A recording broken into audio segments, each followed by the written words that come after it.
OMG, હું તો મિહિરને phone કરવાનું ભૂલી જ ગઈ. જો એકવાર ઘરમાં ગઈ તો વાત નહીં થાય, એટલે પહેલા મને મિહિરને ફોન કરી લેવા દે.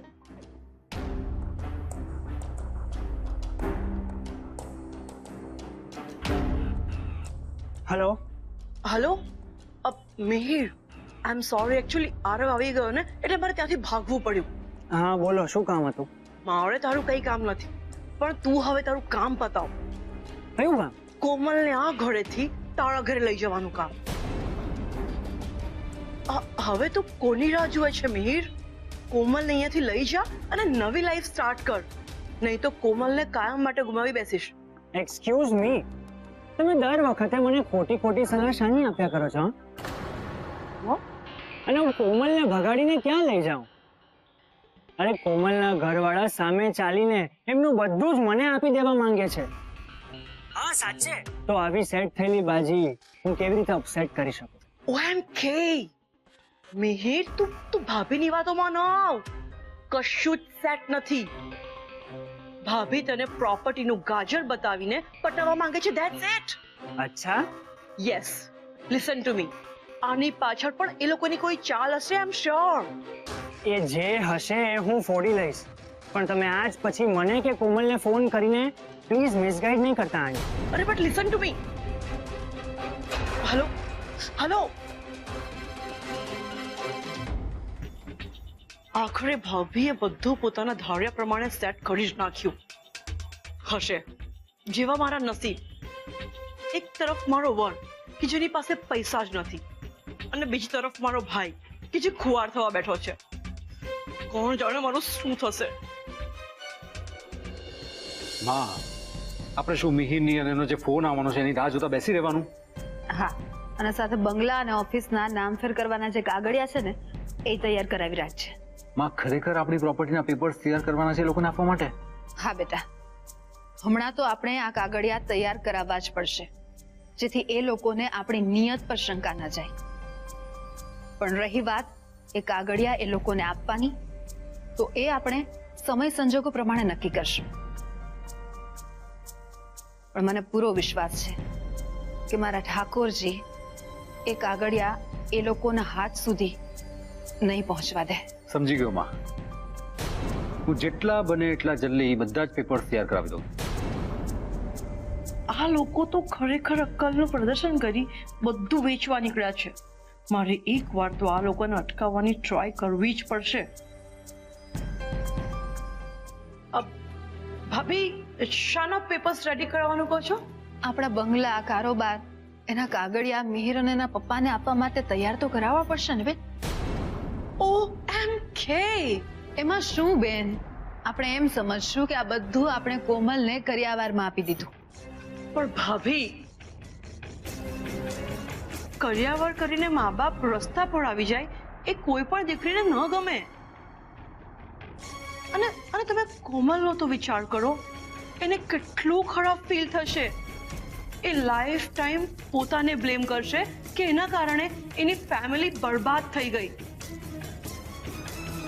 અને માન્યું કે કોમલ આપણી દીકરી જ છે, પણ એના સાસરે એના પતિના સહારે જીવે, પોતાની મહેનતથી પોતાની લાઈફ સેટ કરે, તો એમાં કશું રોંગ નથી. અને ભાભી, મિહિરમાં ક્યાં કઈ ખામી જ છે. 5 વર્ષમાં તો એ પોતાના પગ પર ઊભો થઈ જશે. અને મિહિર સારા ઘરથી છે. સારા ખરાબની વાત જ નથી બેન, પણ મિહિર કયા કુળનો છે, એના મા બાપ કોણ છે એ પણ તો આપણને નથી ખબર. અને તમે પણ મિહિર વિશે ક્યાં કોઈ ખબર કઢાવી શક્યા? અને તમે કહો છો કે હું એ મિહિરના ભરોસે મારી દીકરી કોમલને એને નરક ભેગી કરી દઉં, એના હવાલે કરી દઉં. ને રહી વાત કોમલના કરિયાવરની, તો મારી દીકરીના જીવન સામે આ બધાની કોઈ કિંમત નથી. મને નથી લાગતું કે આ લોકો મારી વાત માને. સવિતા, મારા માટે પાણી લઈ આવજે, મારું ગળું સુકાય છે. સવિતા, વરિયાળીનું શરબત પણ લેતી આવજે, જેથી માધુરીબેનના મોઢાનો સ્વાદ પણ સુધરી જાય. ભાભી તમે હજી એકવાર વિચાર કરો. તમે દીકરીને સેટલ કરવાના ચક્કરમાં દીકરા વહુને અન્યાય કરી રહ્યા છો. ફઈબા, તમે અમારી ચિંતા ના કરો, કારણ કે માં જે કરવા માંગે છે ને, અમે એના માટે તૈયાર છીએ.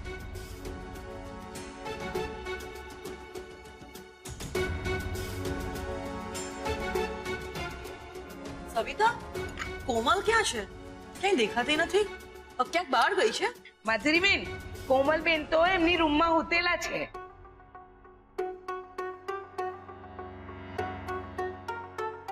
આ લોકો મારી વાત સાંભળશે પણ નહીં અને સમજશે પણ નહીં.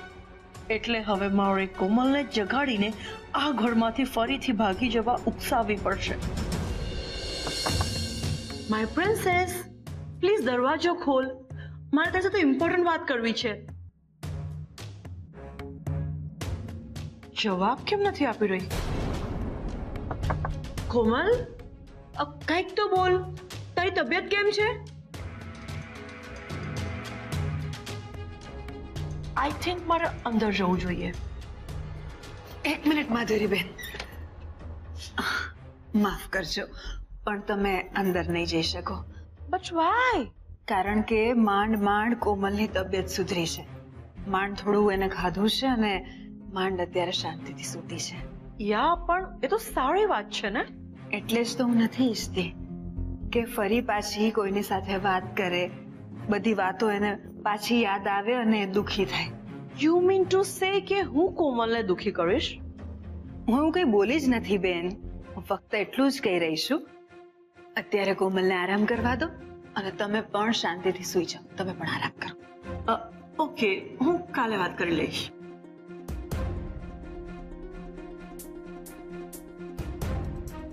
હાશ, અત્યારે તો મેં સંભાળી લીધું, પણ ઠાકોરજી, માધુરીબેનને ખબર ના પડવી જોઈએ કે કોમલ ઘરમાં નથી. હજી સુધી મિહિરનો કે એના પપ્પાનો ફોન કેમ ના આવ્યો? કોમલ, મને કે તારે આજે શું ખાવું છે? હું તારી ભાવતી ડીશ બનાવું. થેન્ક યુ ભાભી, પણ મારે કંઈ નથી ખાવું. આઈ એમ સોરી, પણ હું તમને એક વાત પૂછું. બોલ. તમારો નંબર મિહિર કે એના પપ્પા પાસે કઈ રીતે આવ્યો? હવે એ તો મને પણ કેવી રીતે ખબર પડે? ના, એટલે મને નવાઈ એ લાગે છે કે એણે ભાઈ, ભાભી, માધુરી આંટ કોઈને ફોન ના કરીને તમને જ કેમ ફોન કર્યો? હે ભગવાન, જો કોમલના મનમાં ઉઠેલા સવાલોના જવાબ નહીં મળે તો એની શંકાઓ વધતી જ જશે. બોલો ને, એમણે તમને જ શું કામ ફોન કર્યો? બની શકે કે એ લોકો ઘરની વ્યક્તિઓ સિવાયની કોઈ બહારની ત્રીજી વ્યક્તિને વચ્ચે રાખીને વાત કરવા માંગતા હોય. બની શકે. અથવા એવું પણ હોય કે એના પપ્પા તારા ઘરના લોકોની હાજરીમાં વાત કરવા ન માંગતા હોય, એટલે પણ મને ફોન કર્યો હોય. મને કહે કે આ મિહિરને કે એના પપ્પાને તારા ઘરના લોકોની સામે કોઈ વાંધો તો નથી ને? હા, તો મને ખ્યાલ જ ના રહ્યો. ઓબ્વિયસલી એ લોકોને મારા ઘરના લોકો સામે પ્રોબ્લેમ છે જ, એટલે એ લોકો મારા ઘરે કે મારા ઘરના મેમ્બર્સ સામે તો મને નહીં જ મળે. શું થયું? શું વિચારે છે? ભાભી, તમે મને જે નંબર ઉપરથી કોલ આવ્યો એ નંબર બતાવી શકશો? એ નંબર? હા, મને તો એ ફોન લેન્ડલાઇન પર આવ્યો હતો. ઓહ, અરે તો શું કામ આટલી બધી ચિંતા કરે છે? એ લોકો અહીંયા આવશે, તને મળશે, એટલે આપોઆપ તને તારા બધા સવાલોના જવાબ મળી જશે. આઈ નો. ચાલ, તો હવે મને કહે કે શું જમવું છે તારે? ભાભી, મિહિર અને એના પપ્પા આવી જશે અને હું એ લોકોને મળી લઈશ, પછી તો હું નીકળી જ જઈશ. એટલે જમવાનો તો સવાલ જ નથી ઉઠતો. ફોનની રાહ તો તારે જોવાની જ છે, પણ તું મને કહે તો ખરી કે તારે શું ખાવું છે? ફોન આવતા કદાચ રાત પણ પડી જાય અને હું તને જમ્યા વગર તો અહીંયાથી નહીં જ જવા દઉં. ભાભી, એ લોકોએ તમને કહ્યું હતું કે એ લોકો ફોન મોડેથી કરવાના છે? ના, મારે તો મોડી રાત સુધી અહીંયા નથી રોકાવું. ફોન આવે એટલે હું નીકળી જઈશ. કોમલ, હું તને કઈ રીતે સમજાવું કે કોઈનો ફોન આવવાનો જ નથી, કારણ કે મને મિહિરનો કે એના પપ્પાનો ફોન આવ્યો જ નથી. શું થયું? શું વિચારો છો? કઈ નહીં. બહુ સાચું કહું તો મિહિરના પપ્પા એમ બોલ્યા હતા કે એ કોલ કરશે, પણ એ ક્યારે કરશે એવું મને કઈ નહોતું કહ્યું. એટલે બની શકે કે એમનો ફોન કાલે પણ આવે. આજની રાત અહીંયા રોકાવું પડશે?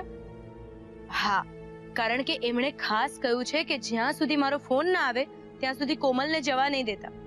મિહિર પ્લીઝ કોલ કર. હવે મને બહુ જ અકળામણ થાય છે.